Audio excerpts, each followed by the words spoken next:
मंचस्थ विराजमान मेरे बड़े भाई आदरणीय प्रणव साहब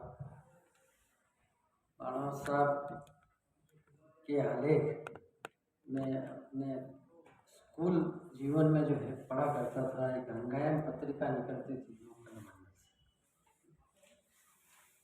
तब से जो है कुछ लेखन की जो है प्रवृत्ति भी जागृत हुई कि हम भी कुछ लिख सकते हैं। हालांकि वो स्कूल का समय था, लेकिन फिर भी आप हमारी प्रेरणा के स्रोत बने। मध्यस्थ विराजमान मेरे बड़े भाई डॉक्टर के ओझा साहब के लिए भी यही कहूँगा कि मैं आपके आलेख देखा करता था शोध पत्रिका में, और मेवाड़ की संस्कृति, मेवाड़ के राजनीतिक इतिहास, मराठा इतिहास के विषय में आपने बहुत कुछ लिखा। तो जिज्ञासा जागृत हुई और उसके बाद इस लाइन में मैं भी जुड़ा। साहित्य संस्थान में आपसे भी जो है मेरा परिचय हुआ। प्रोफेसर गिरीश नाथ जी माथुर साहब तो मेरे बड़े भाई साहब के सहपाठी थे। इस प्रकार से जो प्रेरणा मिली वो सब अपने अग्रजों से ही मिली। और यहाँ सभागार में विराजमान सभी मेरे अग्रज और अनुजों को मैं नमन करता हूँ। मेरा एक ये शोध पत्र नहीं मानकर आप इसको एक ध्यान आकर्षण पत्र के रूप में जो है वो रखना चाहूँगा कि मेवाड़ की संस्कृति के विषय में जो अभी तक जो अप्रकाशित सामग्री है उसकी ओर हमारे शोधार्थियों का ध्यान जाना चाहिए। उस दृष्टि से मैं प्राच्य विद्या प्रतिष्ठान में अधिकारी रहा हूँ। उस दौरान कई सारे ग्रंथों को टटोला करता था। उसमें एक ग्रंथ जग विलास के नाम से जो है कवि नंदराम का, वो देखता रहता था मैं। ब्रज भाषा में लिखा हुआ ग्रंथ है जो अभी तक अप्रकाशित ग्रंथ है। उसको भी कोई विषय बनाकर कोई शोधार्थी इस पर पीएचडी कर सकता है और मेवाड़ की बहुरंगी संस्कृति को जो है शोध जगत के सामने ला सकता है। उस दृष्टि से एक जानकारी के रूप में जो है एक शोध पत्र जो है मैंने तैयार किया है। मुख्य रूप से ये जो पिछोला के मध्य में स्थित जो जगनीवास जिसको कहते हैं लेक पैलेस, इसका निर्माण हुआ और इस निर्माण होने के बाद इसका जो है वास्तु मुहूर्त जो प्रतिष्ठा मुहूर्त हुआ उसका विवरण जो है महाराणा जगत सिंह द्वितीय के शासन काल का है। और एक इसमें ये भी संदर्भ आता है कि जगदीश का मंदिर जो है उसका जीर्णोद्धार हुआ महाराणा संग्राम सिंह जी ने करवाया था। दूसरी बार औरंगजेब ने तोड़ दिया था। उसके बाद में जब इसका प्रतिष्ठा उत्सव हुआ तो महाराणा जगत सिंह जी ने उसी दिन जो है इस जगदीश मंदिर का भी जो है प्रतिष्ठा इसकी करवाई। इसका जो है कुछ विवरण बहुत संक्षिप्त में आपके सामने समक्ष प्रस्तुत करूंगा। मैं मेवाड़ के महाराणा जगत सिंह द्वितीय 1734 से 1751 ईस्वी के आश्रित कवि नंदराम ने विक्रम संवत 1802 में जग विलास काव्य की रचना की। उक्त ग्रंथ वर्तमान में प्राच्य विद्या प्रतिष्ठान शाखा उदयपुर के संग्रह अंतर्गत अधिग्रहण क्रमांक 2216 पर प्रविष्ट है। महाराणा जवान सिंह के पठनार्थ विक्रम संवत 1878 में इसकी प्रतिलिपि तैयार की गई। प्रति सुंदर सुपाठ्य ब्रज भाषाओं में रचित 404 पदों से युक्त यह काव्य साहित्यिक दृष्टि से और ऐतिहासिक दृष्टि से, सांस्कृतिक दृष्टि से उच्च कोटि का होने के साथ साथ और भी कई दृष्टि से जो महत्वपूर्ण है। इसमें महाराणा जगत सिंह द्वितीय की दिनचर्या,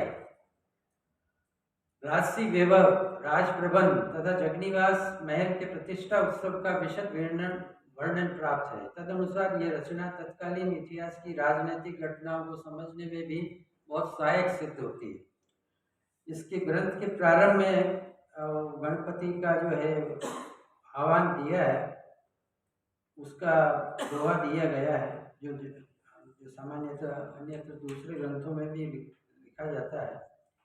उसको मैं समय अभाव के कारण पढ़ूंगा नहीं। और ग्रंथ के अंत में जो एक छप्पय लिखा है जिसमें परिचय दिया, जगनिवास जग राम कियो मुहूर्त सुखकारी, कवि जन परिग्रह तिने दई तब रिज सुभारी, भोजन विविध प्रकार गोठ है भई कहाँ तब, अन्न धन वसन अपार दिए जग राम बाज जब, सब देश सुबस आनंद अति कहत नंद पानी सरस, जगतेश राम संग्राम सु चिरंजीवो कौटिक बरस। ग्रंथ के प्रारंभ में कवि ने पिछोला झील का ऐतिहासिक वर्णन करते हुए झील के मध्य स्थित जग मंदिर नामक महल को शाहजादा खुर्रम की शरण स्थली कहा है। महाराणा करण सिंह के काल में घटित इस घटना की पुष्टि के संदर्भ में उल्लेखनीय है। ये पहला सोर्स है जो ये दर्शाता है कि खुर्रम को जो है वो वीर विनोद भी जो है बाद में मिलता है, लेकिन पहला जो है सोर्स मिलता है ये कि खुर्रम को जगमंदिर में शरण दी थी। काव्य के अनुसार जगनिवास महल का प्रथम मुहूर्त वैशाख शुक्ल 10 विक्रम संवत 1799 को हुआ तथा डोडिया ठाकुर सरदार सिंह के अभिदर्शन में 35 मास के निरंतर निर्माण के कार्य के पश्चात ये पूर्ण हुआ। उक्त महल का ये सरदार सिंह जो आमेट की हवेली है, इसको पहले सरदारगढ़ की हवेली कहते थे और ये सरदारगढ़ के जो है सरदार सिंह डोडिया की हवेली थी और इसी के निर्देशन में जो है जग मंदिर जो है बना और करीब 35 महीने तक ये काम चला। 1746 ईस्वी में इसका सोमवार को इसका जो मुहूर्त संपन्न हुआ। काव्य में प्रतिष्ठा उत्सव के ब्रह्म मुहूर्त से दूसरे दिन समापन तक का जगनिवास का सजीव चित्रण प्रस्तुत है।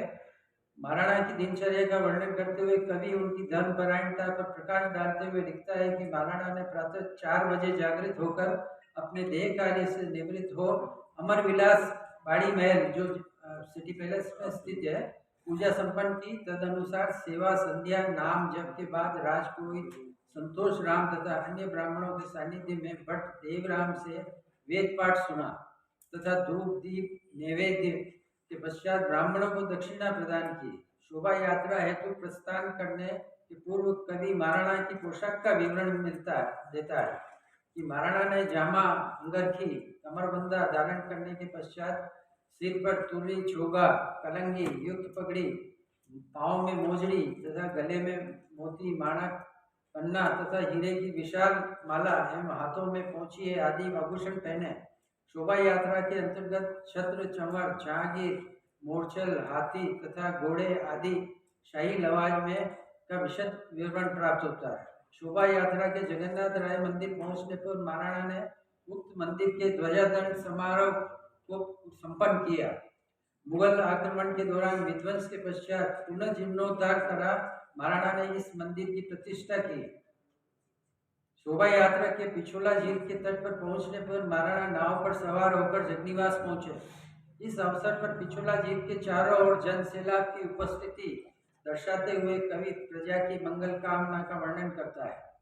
महाराणा नवनिर्मित प्रसाद के झरोखे में आसीन हुए जहां प्रथम सिद्ध मुहूर्त संपन्न हुआ। उनके समीप राज राघव देव ये देलवाड़ा के थे, भाई नाथ सिंह भागोर के जो है सरदार थे।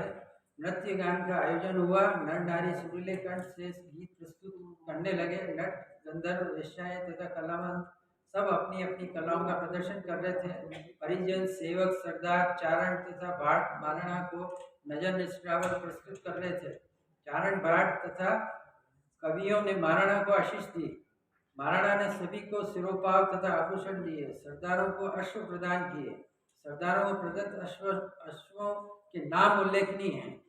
तदनुसार मुगल प्रभाव दृष्टिगोचर होता है। अश्वों के नाम दसलबाज, हरबख्श नीला, दिल मालक, बाज बहादुर, चौगान बाज, तेज बहादुर, दिल मालक आदि। राज दरबार का विवरण प्रस्तुत करते हुए कवि ने विवरण मेवाड़ की तत्कालीन सामंती व्यवस्था का वर्णन करते हुए झाला, चौहान, परमार, डोडिया, सारंगदेव, शक्तावत, चुंडावत आदि सरदारों के नामों का उल्लेख किया है। इन सामंतों में राज राघव देव तथा भाई नाथ सिंह को महत्वपूर्ण सरदार बताया। तत्कालीन राजनीतिक स्थिति के अनुसार यह संदर्भ उल्लेखनीय है। महाराणा द्वारा रावत लाल सिंह को बेसरोडगढ़ की जागीर का पट्टा प्रदान करने का उल्लेख है, जबकि अन्य ग्रंथों में महाराणा हरि सिंह द्वारा उस जागीर प्रदान करने का उल्लेख मिलता है। दरबार की बैठक व्यवस्था के अंतर्गत प्रथम श्रेणी के सरदार प्रथम पंक्ति में महाराणा के भाई पुत्र, द्वितीय श्रेणी तथा तृतीय श्रेणी के सरदारों का क्रम प्राप्त होता है। दरबारी शिष्टाचार के अनुसार छड़ीदार ने जोहार उद्घोषित किया।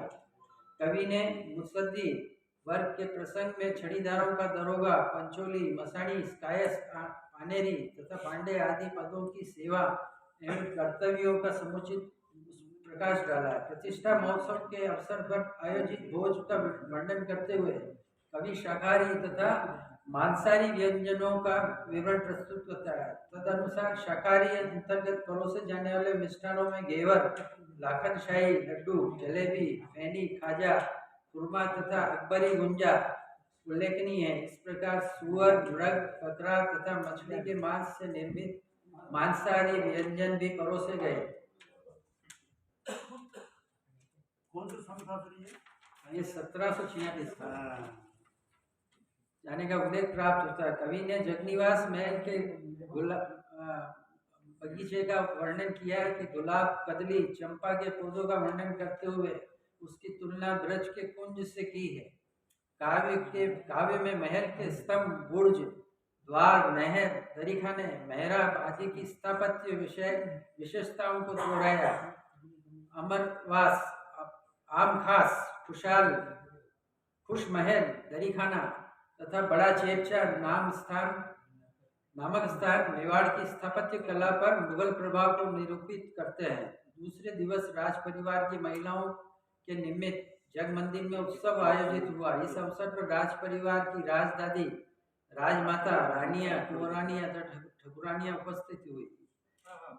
ये जैसे हरियाली में और के मेले में भी दूसरे दिन महिलाओं के लिए आयोजित होता था, तो ये उत्सव की व्यवस्था राज परिवार की या अन्य जाति की महिलाओं को बुलाने के लिए दूसरे दिन स्पेशल जो है उत्सव का आयोजन हुआ। राज परिवार की महिलाओं का विशद वर्णन जनानी जोड़ी विशेष जानकारी के लिए उपयोगी है।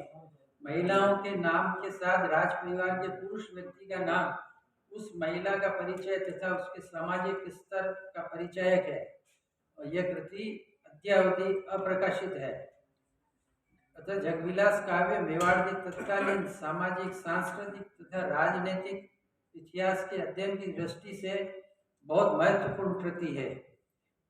अब इसमें जो है कुछ घोड़ों के नाम के साथ साथ उनकी जो है किस्म के नाम भी दिए हैं, जिनको समझना भी एक अलग ज्ञान वाली बात होगी कि जैसे दसलबाज को जो है कुमैत कहा है, कुमैत घोड़ा।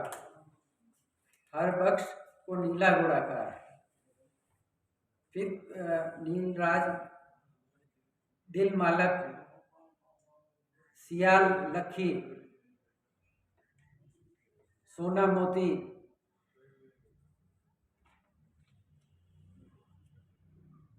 सुरंग,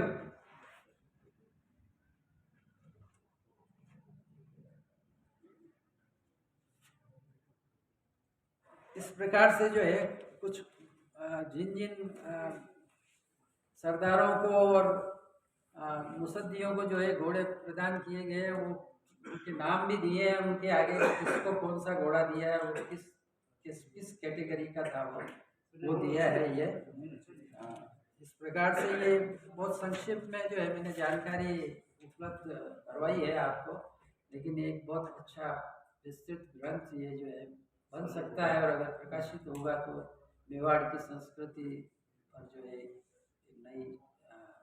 नया विवरण जो है प्रकाश में आएगा, ऐसी मेरी मान्यता है। धन्यवाद। धन्यवाद डॉक्टर पुरोहित साहब, आपने जगविलास जो है प्रकाशित ग्रंथ है उस पर अपनी बात बताई और नई जानकारी दी। अब मैं पुरोहित साहब के सम्मान के लिए आदरणीय वशिष्ठ साहब को आमंत्रित करता हूँ कि आपका सम्मान करें।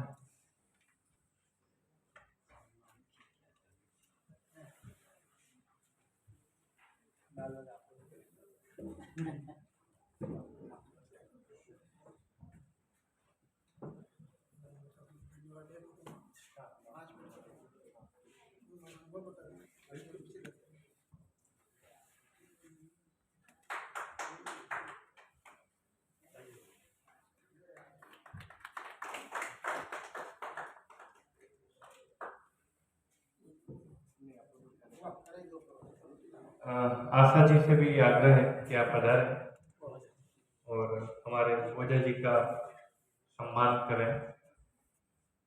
आज इन्होंने ही सारी भूमिका ले ली, बाकी इनका भी एक बड़ा पेपर है।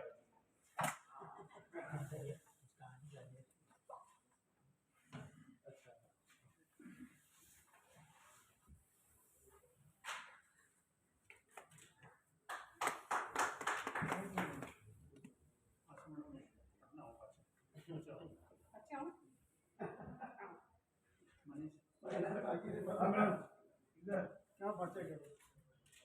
ये अच्छा करने वाला नहीं, बड़ा भाई है, भजन आगे रखे। अरे मैं सामने गिर माफ कर दीजिए। अरे